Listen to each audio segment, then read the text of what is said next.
Drill by now. We just gotta wait a second here.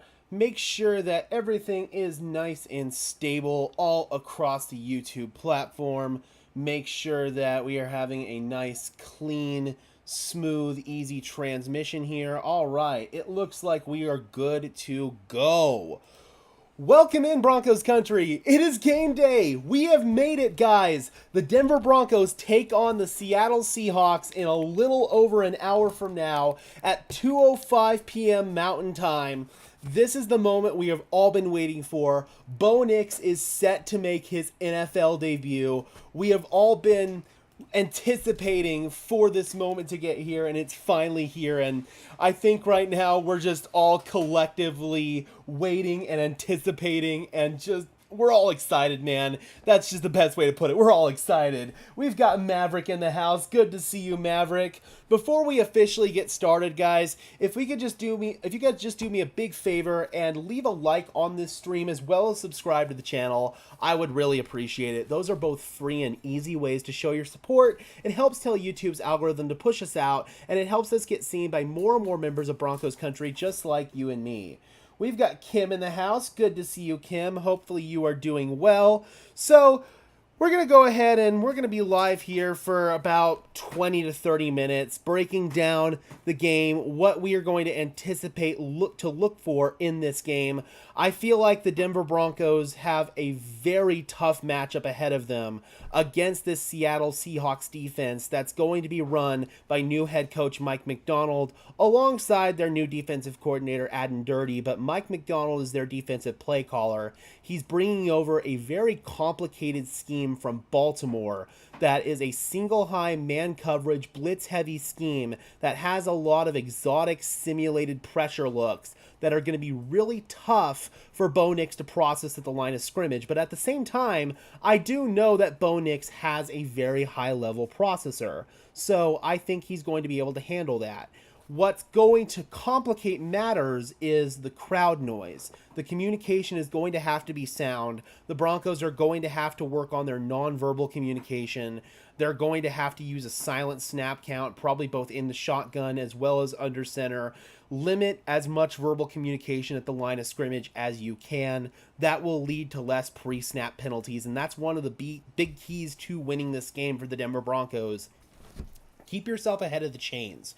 Don't get behind the chains with pre-snap penalties, with false starts, all that stupid stuff. Don't get behind the chains with holds. Be disciplined in the brand of football that you play today. You cannot afford to make very many mistakes. If you make mistakes, then the Seattle Seahawks are going to exploit those mistakes. So the Broncos have to be on their P's and Q's today when it comes to the penalties. The penalties had been an issue for the Denver Broncos during the preseason, especially in the first two games, not so much in the third game, but the Broncos need to be able to clean all that up, especially the pre-snap stuff like the false starts, if they're going to be able to keep up with the Seahawks. Because I think that the Seahawks have a very high-flying, explosive offense with Geno Smith at quarterback, who is one of the most underrated quarterbacks in the NFL, in my opinion.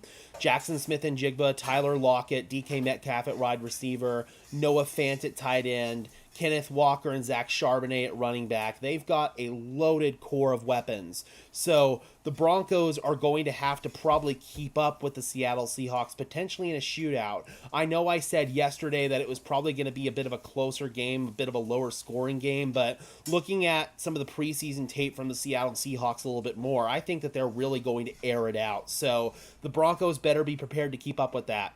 It's going to be a tough test for our young secondary. Pat Surtain versus PS2, or Pat Surtain versus DK Metcalf is going to be really fun to watch. Also, Riley Moss versus Tyler Lockett, and then Jaquan McMillan versus Jackson Smith-Njigba. And Jaquan will also get some Tyler Lockett as well, so that's going to be really fun to watch. And then the young safeties, Brandon Jones, PJ Locke, JL Skinner, Devon Key. How are those guys going to look in this game? That's going to be really interesting for sure. We got Travis in the house. If we can run the ball good, Bo will make some big passing plays. I believe if we can run the ball, we will win for sure. Dylan says no penalties at all. Kim says PS2 better lock DK up. I feel like, just like Travis alluded to, if the Broncos can run the ball and run the ball efficiently on first and second down in particular and stay ahead of the chains, then I think that's going to really play to their benefit. I think that if Denver can average 4.5 yards per carry in this game, that will keep them ahead of the chains pretty much each and every single drive. I'm looking towards Javonte Williams. I'm looking towards Jaleel McLaughlin in particular to provide that explosiveness. And then Audric Estime is going to be more of your bowling ball in short yardage and goal line situations. Wouldn't be surprised at all if we see Audric Estime with a rushing touchdown or two today, because I know the Broncos really like him on the goal line. I also feel like the Broncos are going to want to establish the quick passing game with Bo Nix. Try to get the ball out on time, in rhythm, in structure, something we've been preaching all offseason long. Bo Nix is one of those guys that can get the ball out with lightning speed, and he can throw with good anticipation. So I imagine we're going to see a lot of slants, a lot of RPOs, a lot of quick hitches, quick stop routes, curl routes, all of that good stuff in order to mitigate having to potentially hold on to the ball too long, because the Seattle Seahawks do have some good pass rushers. They've got a strong defensive line. Former Bronco Draymond Jones, Leonard Williams, Jonathan Hankins is there. The first round pick Byron Murphy is there. They've got Boye Mafe, who's kind of a hybrid edge rusher slash off-ball linebacker. They've got a good pass rush there in Seattle. So the Broncos are going to want to have to mitigate Bo Nix holding on to the ball too long, A, to overthink stuff, and B, to have some issues with this pass rush against the offensive tackles of Garrett Bowles and Mike McGlinchey, who can get beat with speedier edge rushers, especially guys like Uchenna Nwosu. So that's why I think Sean Payton's really going to want to predicate the quick passing game in this game for sure. Surtain also shut down Metcalf last time. He did. And I'm very confident in Pat Surtain being able to take away DK Metcalf from this offense. It's going to be guys like Riley Moss and Jaquan McMillan who are going to have to step up against Tyler Lockett, against Jackson Smith and Jigba in order to shut down the Seattle Seahawks passing game. Also, the Broncos' new and improved run defense is going to be tested as well. The Seahawks have a strong run game with Kenneth Walker, with Zach Charbonnet, as well as Kenny McIntosh. All three of those guys are very reliable running backs in the NFL. And the Broncos' new and improved defensive line with John Franklin Myers, Malcolm Roach, DJ Jones, Zach Allen, and then the linebacking core as well with former Seahawk Cody Barton, as well as Alex Singleton. He's another former Seahawk, actually. Singleton started his career in Seattle. All of those guys are going to have to step up in the run game, and that's what the Broncos really heavily invested in this offseason, going out and getting John Franklin Myers, getting Malcolm Roach, keeping DJ Jones around when I thought he was potentially going to be a cap casualty. Obviously, last year bringing in Zach Allen. It's been kind of a 2-year culmination here of the run game. Sorry, as my telephone is ringing. But it's been kind of a 2-year culmination of building up this run defense for the Denver Broncos, and I really believe that they're going to be able to showcase that in this game against a very tough opponent in the run game in the Seattle Seahawks. Moving into the other side of the ball, how do I think the Broncos are going to be able to compete in terms of scoring points with Seattle? Again, like I talked about, they're just going to have to stay ahead of the chains, but they're also going to have to sprinkle in some deep passes here or there. Look for Courtland Sutton, look for Josh Reynolds. Troy Franklin is inactive today, so those hoping to maybe see a big play from Troy Franklin are going to be disappointed. Little Jordan Humphrey called up from the practice squad. Devon Vele, he is active today. So the Broncos have got plenty of options in the receiving game. Maybe Marvin Mims makes that big play that we've been all waiting to see. It's going to happen at some point, because the Broncos are going to have to be able to separate at some point from the Seahawks, especially as we get on to like the third quarter. If this game is tight as we get into the third quarter, the Broncos are going to have to pull away in the fourth quarter in order to have a chance to come away with this win. Again, the communication is going to be a big key factor in this game, especially the nonverbal communication.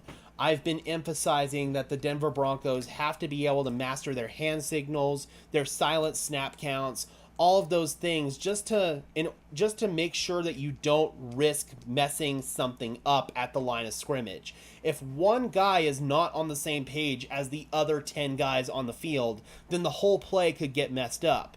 That's why it's important that the Broncos emphasize all of that nonverbal communication in order to be on the same page. I think most people are thinking Denver will lose just because we have a rookie quarterback. Bo is a different breed, though. While I do definitely agree Bo is a different breed, I feel like the reason why most people are projecting the Broncos to lose this game is because Mike Macdonald runs a very complicated defensive scheme like we talked about early on in the stream.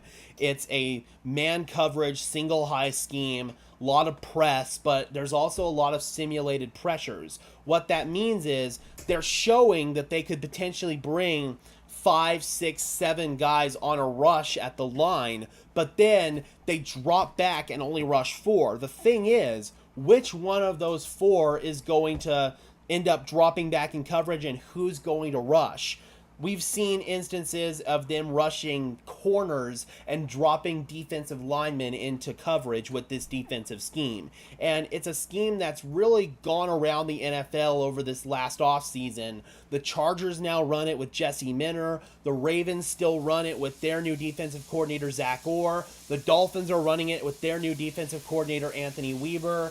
And several other players, or several other teams, I should say, are running this very complicated defensive scheme. That's why I'm wondering how Bo Nix is going to be able to handle it. How's his processing at the line of scrimmage going to be able to compute all of that very quickly? That's what I'm wondering. So, Bo Nix is definitely going to have his work cut out for him in this game. He's going to have a lot of exotic pressure looks that he did not get in the preseason. In the preseason, he faced off against really nothing but vanilla defenses. So that is why I think teams have some reservations about Bo Nix going into Seattle. And that, of course, coupled with that loud environment, the communication, as I've talked about, is going to be a big emphasis for them. So that is the main reason why I think some teams are having some concerns about Bo Nix right now. We got Andrea in the house saying, I'm just excited to watch the game. Usually they show the Chiefs here. Oh, well, I'm really glad that they're showing it in your neck of the woods. Are you, I'm assuming, somewhere in the Midwest area? Maverick says, yep, we're 6.5-point underdogs. That is to be expected, man. I think that right now Vegas is erring on the side of Bo Nix struggling in his NFL debut, but what we've seen in camp and what we've seen in the preseason so far would indicate that that's not going to happen. So I'm confident in Bo Nix going in there and at least keeping up with the Seattle Seahawks team. I do think that the Seahawks have more playmakers than the Denver Broncos. They also, I feel like, have at the end of the day, more loaded roster than the Denver Broncos do. That is why I do believe the Seattle Seahawks will come away with a win at home, and I'm mostly picking the Seattle Seahawks to win because they are at home. If this game were in Denver, then I would pick the Broncos to win because the communication factor for the offense would not be there. Now, you have to throw all of that into the equation with the game being in Seattle. That's why I'm giving the edge to the Seahawks in this game. But I could very easily see the Denver Broncos pulling out the upset because of coaching. They have the superior coaching going into this game. You think about 2022 when the Broncos visited Seattle, it was the exact opposite. The Seahawks had the veteran coach. The Broncos had the rookie coach in his first NFL game. And it ultimately came down to coaching blunders from Nathaniel Hackett. That was the difference maker in that game. That's why the Denver Broncos lost. Think about sending out Brandon McManus for a 64-yard field goal rather than go for it on 4th down and 5 when Russell Wilson was balling out in that game. And there were other coaching blunders in that game as well. This time around, Sean Payton is that veteran coach heading into Seattle. Mike Macdonald is the rookie coach in his first NFL game. Is he going to make some coaching blunders? Is he going to make a couple of mistakes, maybe with game management, calling timeouts unnecessarily, stuff like that? That's going to be a big thing to watch out for. Coaching netted the Denver Broncos several wins last year. The Buffalo Bills game was all because the Denver Broncos outcoached the Bills. The Kansas City Chiefs game in Denver was because the Broncos outcoached the Chiefs. The Minnesota Vikings game, the Broncos outcoached the Vikings. The Browns game, the Broncos outcoached the Browns. If the Broncos are going to win, Sean Payton is going to have to outcoach Mike McDonald in his first NFL game. All right, so before we dip out of here, thank you, Bronco fan. We should go over the inactives. Maverick says, plus the 2 fumbles in that game from Melvin Gordon and Javonte Williams. That certainly did not help either. But let's go ahead and bring in the inactives here. Just give me 1 second, guys. And there are some surprises on this list, including Troy Franklin.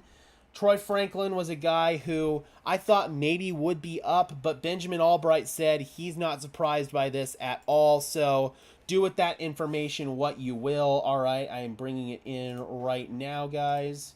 There we go. Zach Wilson, he is inactive as the emergency third-string quarterback. He's in uniform. The only way he can see playing time is if Bo Nix and Jarrett Stidham both get hurt. Blake Watson is going to be down, so it's just going to be Javonte Williams, Audric Estime, and Jaleel McLaughlin in the backfield. Chris Abrams-Drain, a little bit surprised by that one for sure. Frank Crum, I'm not surprised by that at all. Lucas Kroll is down, so expect a big game from Greg Dulcich, and then Eni Uwazurike. The only ones I'm really surprised by are Chris Abrams-Drain and, to an extent, Troy Franklin, but everybody else pretty much makes sense for the inactive list for the Denver Broncos. All right, guys, we are just about an hour away from kickoff. We are getting so close to officially seeing what this on-field product for our team is going to look like. It's been months and months of anticipation with Bo Nix being drafted back in April, the trajectory of the franchise really starting to turn in a different direction, and now it's all culminated in this moment, guys.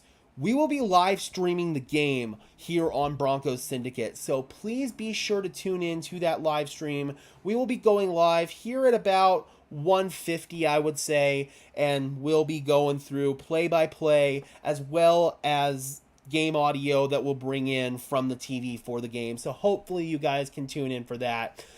Until next time, guys, be sure to leave a like on this stream as well as subscribe to the channel. I would really appreciate it, guys. Those are both free and easy ways to show your support. It helps tell YouTube's algorithm to push us out, and it helps us get seen by more and more members of Broncos country just like you and me. And until the stream, guys, I'm your host, Gage Madrid.